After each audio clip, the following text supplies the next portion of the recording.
Quando estamos falando de mecânica, não estamos nos referindo ao seu Antônio, que conserta carros e motos, mas sim ao estudo de tudo que se move ou, pelo menos, do que entendemos como movimento. Isso é fundamental para compreender um dos elementos principais dessa área, a força. E não estou falando de Star Wars ou musculação, embora essa última tenha alguma relação. Estou falando de F igual a ma. Você provavelmente já ouviu falar dessa fórmula no ensino médio. Ela relaciona a força, F, com a massa, m, e a aceleração, a. Força é o resultante do movimento. A massa representa o quão pesado é o corpo. A aceleração é a variação da velocidade em relação ao tempo. Ou seja, se a velocidade de um corpo varia, existe uma aceleração, não importa o quão pequeno seja o intervalo de tempo. Claro, tudo isso precisa ter um sentido e uma direção, o que é muito importante para compreendermos essa área.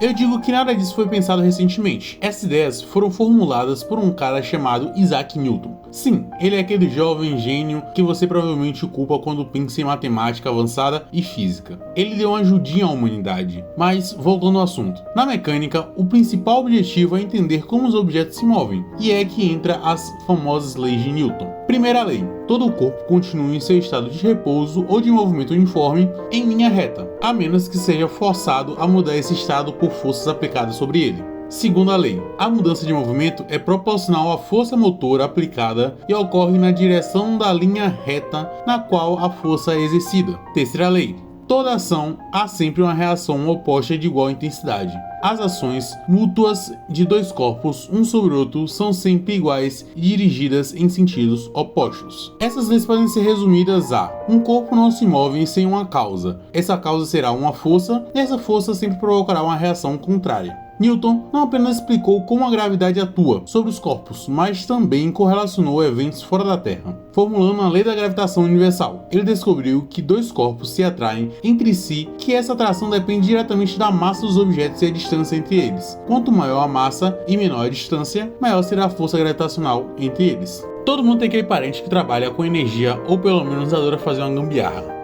Mas, na física, a energia a qual nos referenciamos não é apenas a energia elétrica que nós estamos acostumados a usar no dia a dia.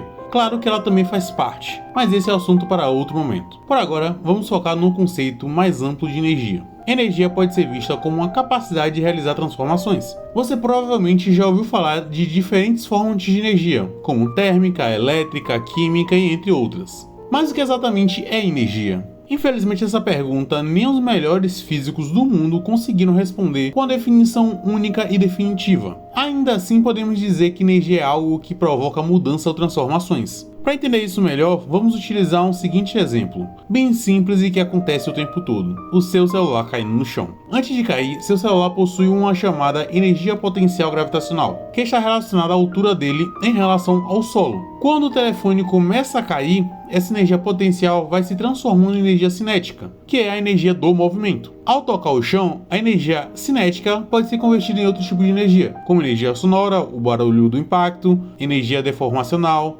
aquela que infelizmente quebra a tela do seu celular.